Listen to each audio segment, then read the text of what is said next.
here. I've known Matthew for a few years, and I have a personal passion about the interface between the arts and wellbeing. So my task today is to try to put wellbeing into a broader context.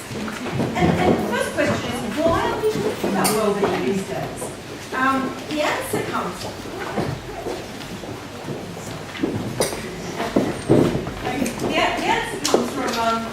economics.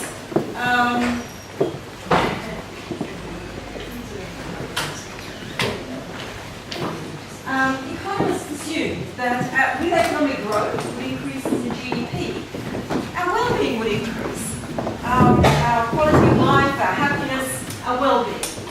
And they were absolutely astonished because this is what did happen to economic growth in the UK over a longish period.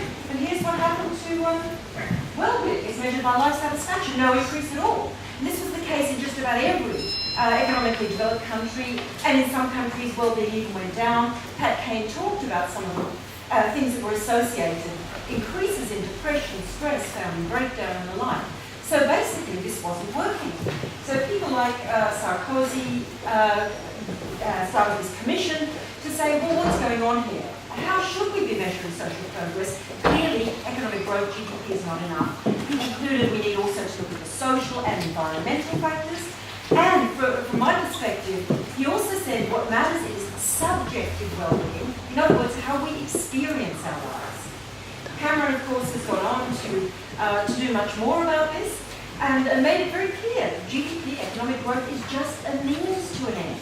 And the end is well-being. This has led to ONS, the Office for National Statistics, starting to measure well-being. And Gus O'Donnell famously said a couple of weeks ago, if you treasure it, measure it. We do care about our well-being, we care about our flourishing.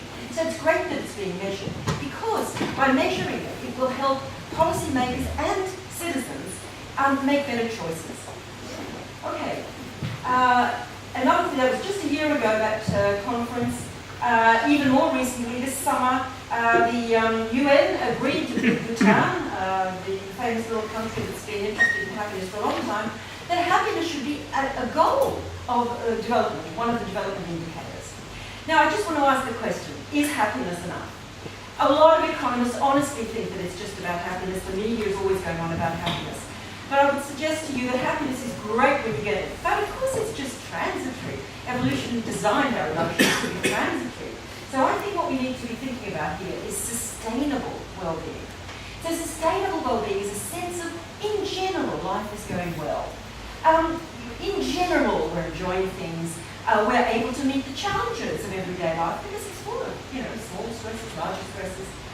And it's a combination of feeling good and functioning effectively. It's not just about feeling good, it's this combination. And of course, the important thing too is to recognise that negative or painful emotions are part of our well-being. It's entirely appropriate to feel grief, sadness, disappointment, or whatever. This is part of our well-being. And the key is recognising those emotions and managing them effectively. So, now a lot of people have different views about how you might define and measure it. As I say, economists think it's just happiness or one question about life satisfaction. Psychologists have many different ideas about how you might define and measure well-being. My student and I wanted to come up with something a bit more objective. And we thought about well-being as this spectrum. From very low well-being on the one hand, the common mental disorders of anxiety, depression, and some stress disorders on the left-hand side, very high well-being on the right-hand side. Now, if that's the case, if flourishing, the term we use for high well-being, if that isn't just the absence of disorder, it is actually the opposite of disorder, this gives us a way to think about it, to define it. Because for decades, clinicians have worked on the definition at the bottom end. We know the symptoms of anxiety and depression that clinicians use. They're internationally agreed criteria. So we took those criteria and took the opposite, defined the opposite words and phrases. So for instance, in the case of depression, if it's about helplessness and hopelessness, we thought, oh, well, it's about a sense of, mastery, competence, and a sense of optimism. If anxiety is excessive worry, well, it's about resilience and calmness. So we took all of those words and we ended up with 10 features of flourishing. So positive emotions clearly there, in general feeling pretty good, but also being engaged in what you're doing. Having a sense of meaning or purpose, that the things you do are worthwhile. Self-esteem or confidence is important. Optimism is very important too. And then we go on to other concepts. Resilience, the ability to bounce back when difficult things happen. Vitality, that sense of energy, that we've got the energy to do stuff in the world. A sense of competence, you're a capable person. Also some level of emotional stability, not vast ups and downs. And very importantly, positive relationships. So those are the things that came out in this more or less objective way. We then looked for a data set where this has been measured because we're really interested. How many people are flourishing? And there's a wonderful data set called the European Social Survey, which had questions that corresponded to each of these. We did some very clever psychometric analysis to decide how to put the questions together. We decided you didn't have to have every single one of these to qualify as flourishing, just like you don't have to have every symptom of anxiety or depression to get a proven diagnosis. But you need a certain number, and there's an operational definition, and then we applied it to all the countries across Europe who'd taken part. And there are huge differences, as you can see. Denmark, about 40% of people in Denmark qualify as flourishing, and generally the Nordic countries are doing really well. Eastern European countries very badly. Strangely, Portugal right at the bottom. I think there are a lot of reasons for that. It's a very poor country, has very, very high income inequality, had low employment, and by the way, we're talking about 2007 before the crash. Even then, it had low employment, very low rate of education, but of course they listen to all that Fado music. Britain more or less in the centre, UK in the centre. France always does surprisingly poorly. I'm going to have an explanation of that shortly. Yes, of course, France is relatively wealthy. They're committed to, the shortest working hours in Europe, committed to leisure, wonderful food and wine. How come they always do poorly on any measure of well-being? I think I can explain that in a little while.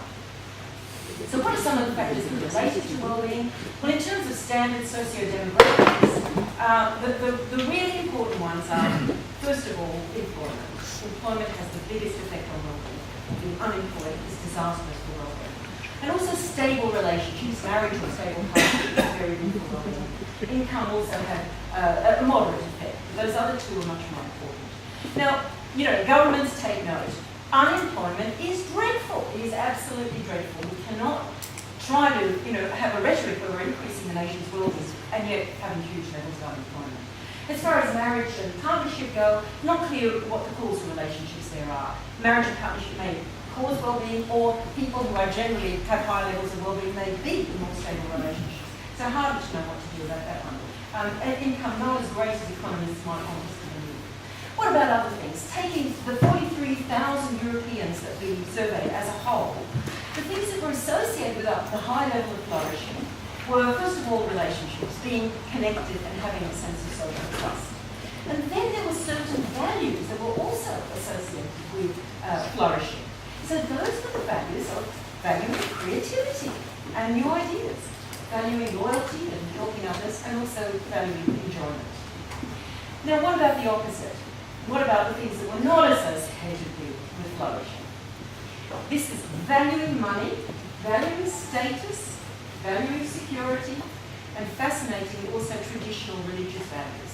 Now that is really quite a shock, because all the data on religion, and it all comes out of the US, says religion, religious values, religious practices are associated with well-being. And indeed in the US they seem to be. Europe is simply different. Europe is a secular society, and it turned out that in Europe, having religious practices or beliefs, religious values, was not associated with well-being, or tiny, tiny little associations, and in general was not associated with high levels of well-being. So very important to think about country differences, region differences. Now that's looking at 43,000 Europeans as a whole. What about looking at the countries which were flourishing compared to the ones which weren't? What were the important factors? Well, relative wealth was in there. But very importantly, so too was income inequality. Low income inequality is what is good for well-being.